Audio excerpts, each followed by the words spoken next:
Boa noite. Pesquisa Ibope divulgada ontem mostra amplo favoritismo para a presidente Dilma Rousseff em 2014. A dupla Eduardo Campos e Marina Silva parece que ainda não vingou. E Aécio Neves não decola, a julgar pelos números dos últimos levantamentos.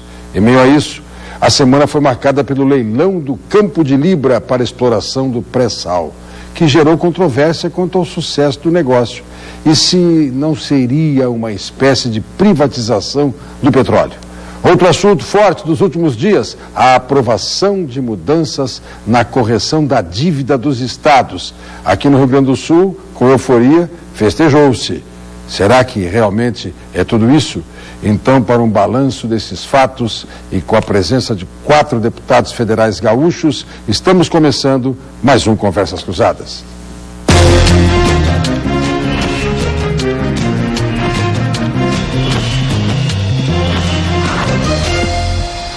Convidados do programa, o deputado federal pelo PMDB, Eliseu Padilha, o deputado federal do PSB, Alexandre Rosso, o deputado federal do PT, Marco Maia, e o deputado federal do PSDB, Nelson Marquesan Júnior. Conversas Cruzadas tem o patrocínio de Funerárias Reunidas, parcelamento em até 12 vezes no cartão de crédito. Sicredi, canais de conveniência que cooperam com você. Sistema Fê Comércio, com você a gente faz a economia girar.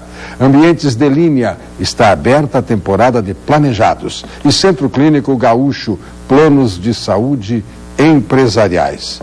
Pois bem, começo pela pesquisa, pelas coligações, ou os deputados preferem começar pelas votações da semana?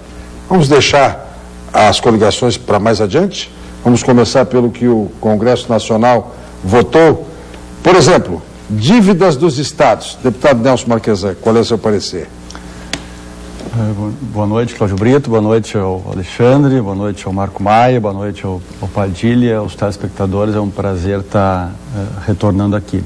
Acho que foi um grande avanço, né? Acho que nós estávamos aí há uma década, talvez, tentando, os estados e alguns municípios realmente enforcados por essa situação, e a gente acabou tendo uma solução. Isso é notório, claro, dentro de todo o Congresso e de toda a estrutura pública federal, que foi uma solução dada pela necessidade de São Paulo, do prefeito de São Paulo, eleito pelo PT, o Fernando Haddad, que tem uma dívida gigantesca, e um dos motivos é porque quando a prefeitura estava também com outra petista, pagou o menor percentual da dívida, ou seja, ficou com uma taxa elevada, realmente, mais elevada que a média dos outros estados e municípios do Brasil.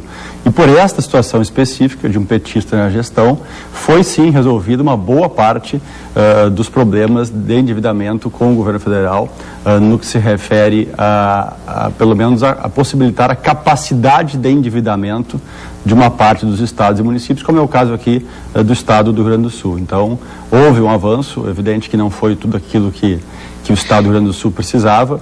Eu diria que não foi feita a justiça financeira dentro deste financiamento, né?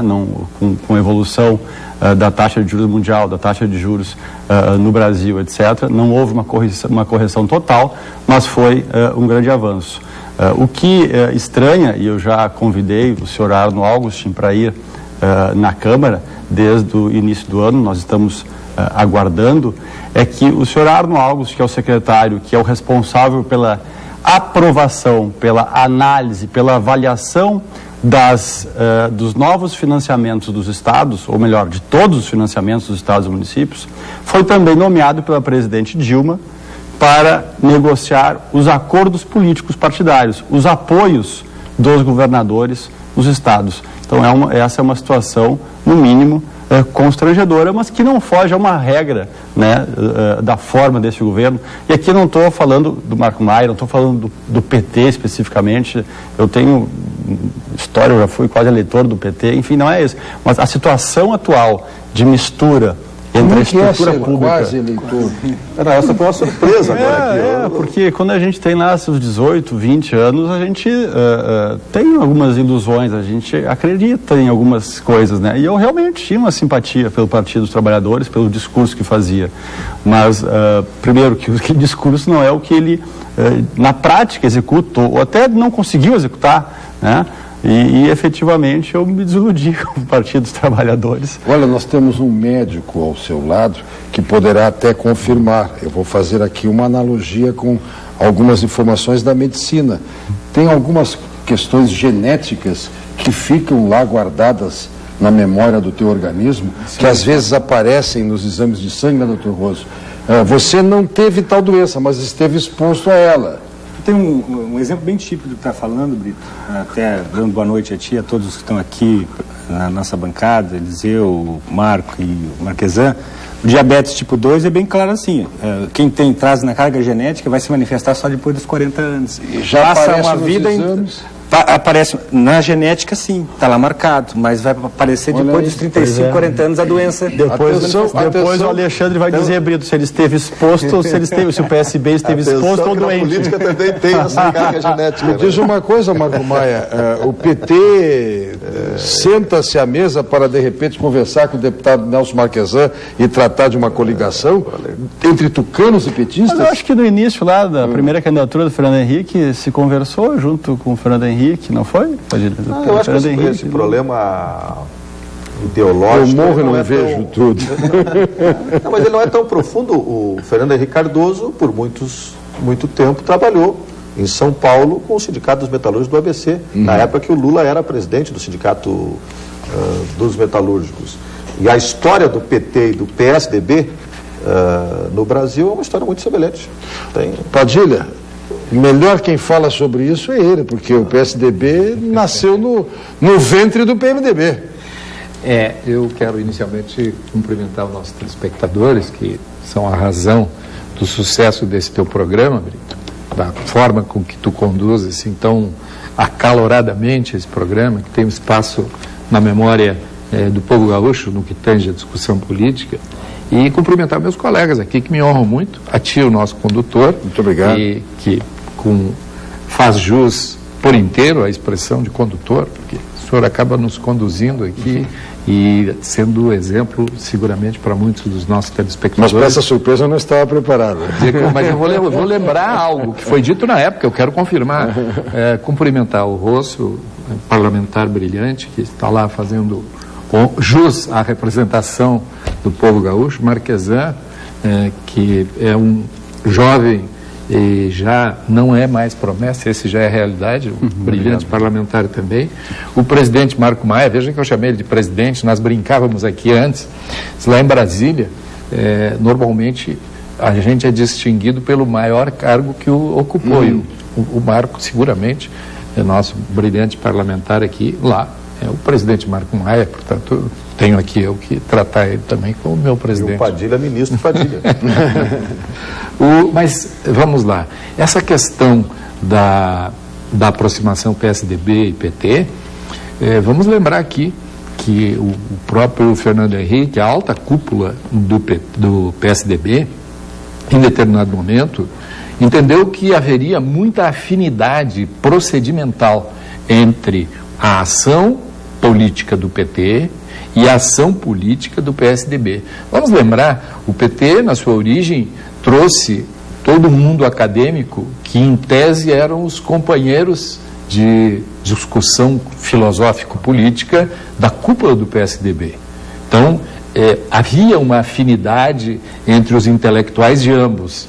E Fernando Henrique, como um intelectual de altíssimo nível, seguramente é uma das pessoas que se distingue no mundo sobre esse aspecto, ele entendeu que se conseguisse fazer uma aliança entre essas duas forças que contaria com a massa trabalhadora e, teoricamente, com a elite da intelectualidade política do país, nós teríamos condições de projetar melhor, segurar melhor o desenvolvimento do país. Esse que era importante, e é importante hoje, mas era importante já naquela época se a gente pudesse ter tido uma visão de longo prazo. Porque o grande problema político, e eu termino aqui para te dar, o grande problema político é que nós que estamos lá em Brasília, que nós estamos vendo que as pessoas que têm visão de longo prazo sobre o processo político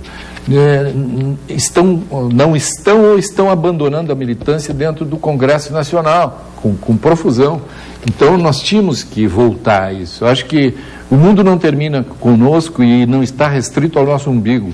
Nós trabalhamos. A política é uma ciência que projeta a vida da sociedade, em princípio, para a eternidade. Então não se pode ter uma visão pequena de um mandato, de 2 mandatos, do exercício do poder. E isso é o que, aí com isso eu justifico a afirmação do Marquesan. Padilha, quando falasse na questão da identidade intelectual e uma elite intelectual dos 2 partidos, eu me lembrei do Plínio de Arruda Sampaio, que se identificou sempre com o Fernando Henrique, um na área do direito, o outro na área da sociologia, mas 2 grandes doutores da USP. Aquela cúpula acadêmica da Universidade de São Paulo, o Plínio e o Fernando Henrique várias vezes coincidiram. Então, só para você ter uma ideia disso, e aproveitar para saudar também aqui os nossos, Brito, o programa e você e também os meus colegas aqui, o Rosso, o Marquesan e o nosso ministro Padilha. Este debate entre o PT e o PSDB, que tomou conta do Brasil nestes últimos anos, acabou acontecendo também por questões muito conjunturais, né?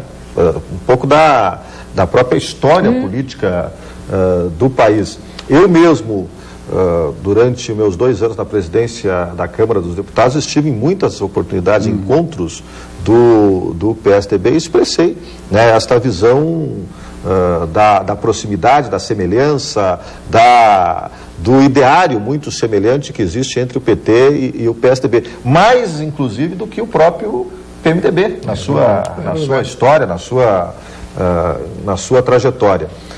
É óbvio que a conjuntura política e os fatos que vieram se sucedendo na história política do Brasil acabaram aproximando mais o PT do PMDB, ou setores mais à esquerda do país, de partidos mais de centro-esquerda, como o PMDB, e o PSDB, de partidos mais à direita, né, no espectro nacional. Mas eu tenho certeza que o futuro ainda vai reservar boas surpresas. Anote aí, Conversas Cruzadas está testemunhando isso aí. E a dívida? Eu quero dos outros deputados que ainda não falaram sobre isso. Brito, no tema da dívida... até a questão de... Nós conversávamos sobre as votações primeiras e acabamos voltando para o começo. Voltou para esse começo. Só queria fazer uma referência que eu não estava falando da questão de a gente, em certo momento da nossa vida política ou da nossa vida, depois a gente muda o pensamento. Isso é uma coisa normal que acontece com todas as pessoas. Se pensar a questão da equipe econômica do primeiro governo Lula, praticamente foi continuidade. Então, talvez essa referência no passado, na questão genética, estava dizendo que o Marquesan aqui tinha um certo interesse, uma certa simpatia pela causa petista. E também os partidos, com o tempo, mudam, muitas vezes até mesmo o discurso, né? Isso pode ser que nos aproxime em algum momento e nos afaste no transcorrer da vida. É normal da política, inclusive, isso. Dívida. Foi bom negócio para os estados? Eu ia comentar. Eu acho que foi um bom negócio para os estados. Eu quero contestar um pouco esta afirmação feita pelo Marquesan de que o processo só aconteceu porque atenderia aos interesses do Haddad em São Paulo. Eu mesmo... E esse processo, na verdade, renegociação das dívidas dos estados, começou quando eu estava na presidência da Câmara. Eu constituí um grupo de trabalho composto pelo deputado Cândido Vacareza, pelo deputado Vaz de Lima e com a relatoria do deputado Vitor Penido, de Minas Gerais, que teve a tarefa de construir propostas, ouvir os governadores, ouvir os prefeitos, ouvir a sociedade e o governo e construir propostas que pudessem superar as grandes questões que estavam colocadas em relação à dívida. Então, eu recebi na época o prefeito Gilberto Kassab, recebi o governador Geraldo Alckmin, o governador Anastasia, o governador Jacques Wagner, o governador Tarso Genro, que em várias oportunidades me procurou tratando sobre o assunto e falando sobre a dificuldade que os estados estavam, não apenas de pagar a dívida, mas de projetar a dívida para o futuro, já que você tinha uma taxa de juros decrescente no país e uma taxa de juros de cobrança da dívida que era fixa. né, e que estava baseada ainda em patamares muito antigos, da época que nós tínhamos juros de 2 dígitos, 3 dígitos, aliás, 2 dígitos no Brasil, e que chegavam a inflação a ter 3 dígitos, né, no ano. E isto projetava uma dívida para o futuro praticamente impagável por muitos municípios e muitos estados brasileiros. Daquele grupo de trabalho realizado pela Câmara, que pressionou o Planalto, é que nós tivemos uma resposta positiva quando o governo apresentou esta proposta que, é óbvio, não resolve todos os problemas. O ideal é que ninguém precisasse pagar dívida nenhuma, mas dá um alento aos nossos estados, aumenta a capacidade dos nossos estados de poderem contrair outras dívidas que podem ajudar em investimentos importantes para a melhoria da qualidade de vida das pessoas no futuro. O estado do Rio Grande do Sul comemorou por quê? Porque isto de fato dá um alento, né? O estado do Rio Grande do Sul entra num outro patamar a partir da aprovação desse projeto pelo Senado. Não era possível emendar, né? As emendas seriam inconstitucionais se partissem dos deputados. Em princípio, nós tínhamos 18 ou 19 destaques para serem votados, e eu fiz uma emenda de plenário, uma emenda de redação, porque o líder do meu partido, Eduardo Cunha, ele teve que se ausentar e coube a mim conduzir a bancada durante esse processo, e tinha um erro de redação que, se fosse votado sem a emenda de redação, o que interessa para nós todos é o artigo 3º da lei que está aqui. Ele diz o seguinte: fica a União autorizada a conceder desconto sobre os saldos devedores dos contratos referidos no artigo, aqui estava primeiro, na verdade é o segundo, e aí foi a emenda de redação, em valor correspondente à diferença entre o montante do saldo devedor no dia 1º de janeiro de 2013 e aquele apurado utilizando-se a variação acumulada da Selic desde a assinatura dos respectivos contratos, observadas as ocorrências para o nosso telespectador.